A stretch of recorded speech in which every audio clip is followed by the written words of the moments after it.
Corona संक्रमण में कई सामाजिक संस्थाएं लोगों की मदद के लिए आगे आ रही हैं। वहीं अब उत्तराखंड के वो लोग मदद को आगे आए हैं जो या तो दूसरे देशों में बस गए थे या फिर आजीविका के लिए गए थे।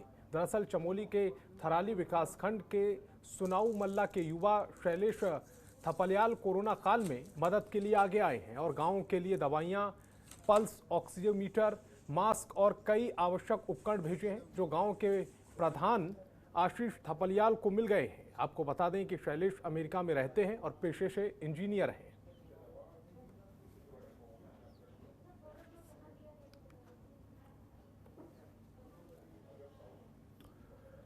हल्द्वानी के गोलापार क्षेत्र में कोविड से हुई 14 मौतों के बाद स्वास्थ्य विभाग और प्रशासन की नींद आखिरकार टूट गई है और अब प्रशासन और स्वास्थ्य विभाग की संयुक्त टीम गांव में लोगों के जांच के सैंपल लेने पहुंची। आपको बता दें कि गोलापार क्षेत्र की 15 ग्राम पंचायत, 8 क्षेत्र पंचायत और 1 जिला पंचायत क्षेत्र में करीब 50,000 की आबादी है और यहाँ के कई गाँव में कोरोना संक्रमित मरीजों की तादाद दिनों बर दिन बढ़ती जा रही है। आपको बता दें कि क्षेत्र में पिछले एक हफ्ते के अंदर लगातार कोरोना संक्रमण के चलते कई लोगों की मौत हो गई है, जिससे क्षेत्र के लोगों में दहशत का माहौल है।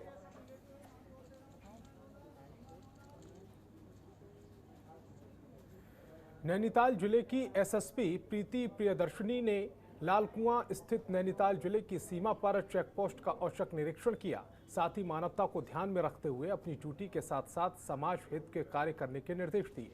वहीं मिशन हौसला के तहत कोरोना कर्फ्यू में जरूरतमंदों को हर संभव मदद किए जाने के दिशा निर्देश दिए।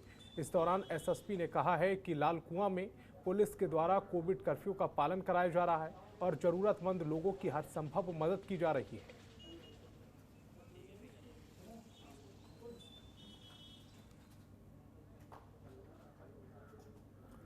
कोरोना संक्रमण से बचाव के लिए कई संस्था, जनप्रतिनिधि मदद के लिए आगे आ रहे हैं। ऐसे में प्रसिद्ध डांसर और कोरियोग्राफर राघव ज्वाल ने भी कोरोना संक्रमण से बचाव के लिए हाथ बढ़ाए हैं। उन्होंने पौड़ी जिले के लिए 20 बड़े ऑक्सीजन सिलेंडर, 40 कैनुला और 20 ऑक्सीजन फ्लोमीटर दिए हैं, जिससे जिलाधिकारी डॉक्टर विजय कुमार जोगदंडे ने तुरंत स्वास्थ्य केंद्र थैलीसैंड के लिए रवाना किया। साथ ही राघव ज्वाल और उनकी टीम का आभार जताया और लोगों से भी अपील की कि इस महामारी में लोगों की मदद के लिए आगे आएं।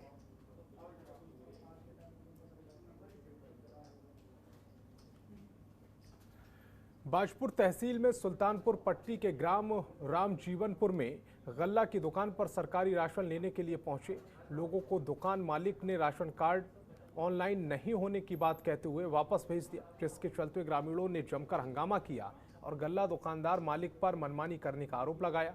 इस दौरान ग्रामीणों ने कहा कि दुकान स्वामी लोगों से कई बार राशन कार्ड और आधार कार्ड की छाया प्रति ले चुका है, लेकिन इसके बाद भी राशन कार्ड ऑनलाइन नहीं हुए हैं। साथ ही ग्रामीणों ने कहा है कि दुकान स्वामी लोगों को बुलाकर राशन न देने खाली लौटा देता है। वहीं मामले में खाद्य आपूर्ति अधिकारी के बिष्ट ने बात की तो उन्होंने कहा कि लोगों से कई बार राशन कार्ड ऑनलाइन कराने की अपील की जा चुकी है, लेकिन लोग राशन कार्ड को ऑनलाइन नहीं कर रहे हैं, जिसके चलते लोगों को राशन नहीं मिल पा रहा है।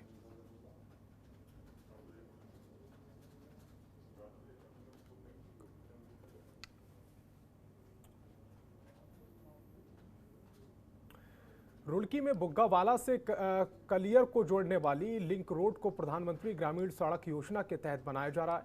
5 किलोमीटर लंबी बन रही इस सड़क में लगने वाली सामग्री की गुणवत्ता बहुत खराब है। आपको बता दें कि सड़क बनी थी, उसी पर पत्थर उखाड़ कर फिर से सड़क में लगाया जा रहा है, जिसकी गुणवत्ता काफ़ी खराब है। वहीं सड़क को लेकर हमारे संवाददाता शहजाद राजपूत ने रोलर चालक से बात की है, तो रोलर चालक ने बताया है कि जो सड़क पहले तोड़ी गई थी, पहले उसका पत्थर सेट किया गया है, उसके बाद नया पत्थर डालकर उसके ऊपर मिट्टी डाली जाती है, जिससे कि सड़क की गुणवत्ता में काफ़ी अच्छाई आती है।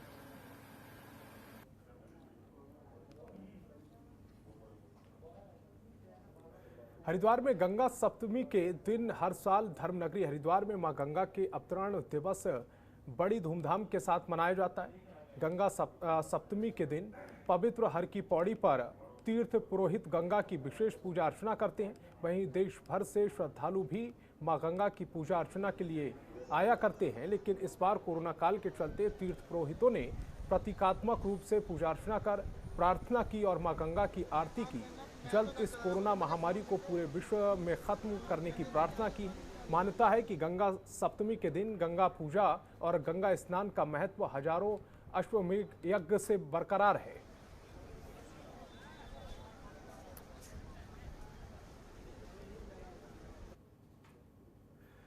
विश्व प्रसिद्ध भगवान बद्री विशाल के कपाट वैदिक परंपरा और पूजा अर्चना के साथ ग्रीष्म काल के लिए खोल दिए गए हैं, जो कि चारों धामों में प्रमुख है। आज सुबह ब्रह्म मुहूर्त में भगवान श्री नारायण के कपाट खोले गए।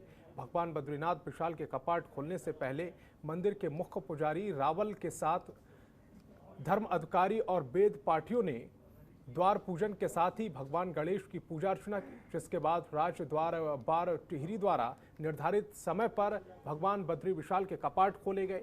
सभी लोगों ने जहां अखंड ज्योति के दर्शन किए, जिसके बाद भगवान उद्धव और कुबेर को भगवान श्री नारायण के साथ गर्भगृह में स्थापित किया गया। आपको बता दें कि अब यहां ग्रीष्म काल में 6 महीने तक भगवान बद्रीनाथ विशाल की पूजा मुख्य पुजारी रावल द्वारा की जाएगी।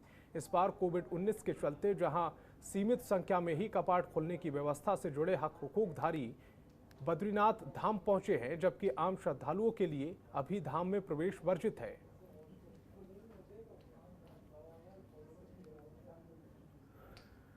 पौड़ी के कालागढ़ में पानी की तलाश में जंगली जानवर आवासीय कॉलोनी की तरफ लगातार बढ़ रहे हैं। आवासीय क्षेत्रों में जंगली जानवरों के आने से स्थानीय लोगों में हमेशा की तरह डर का माहौल है। स्थानीय लोगों ने कई बार सूचना दी है, उसके बाद कॉर्पोरेट प्रशासन ने इस दिशा में अभी कोई ठोस कदम नहीं उठाया है। गौरतलब है कि कई बार हाथी जहां कॉलोनियों में घुसकर उत्पात मचाते हैं और बाघ जैसे खूंखार जानवर भी आवासीय कॉलोनी में घूम रहे हैं। इसको लेकर स्थानीय नागरिकों का कहना है कि वन विभाग को किसी बड़े हादसे का इंतजार है।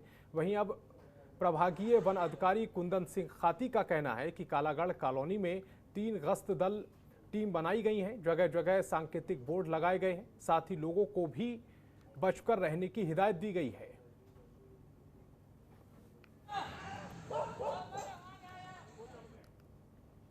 जोशीमठ में सड़क हादसे में एक युवक की मौत हो गई। जानकारी के मुताबिक सीमांत क्षेत्र के मलारी रोड के पास भाप कुंड में एक ट्रक पलट गया, जिसमें ट्रक चालक की मौके पर ही मौत हो गई। वहीं घटना की जानकारी के बाद रेस्क्यू टीम के साथ पुलिस बल और एम्बुलेंस मौके पर पहुंची और शव को कब्जे में लेकर पोस्टमार्टम के लिए भेज दिया।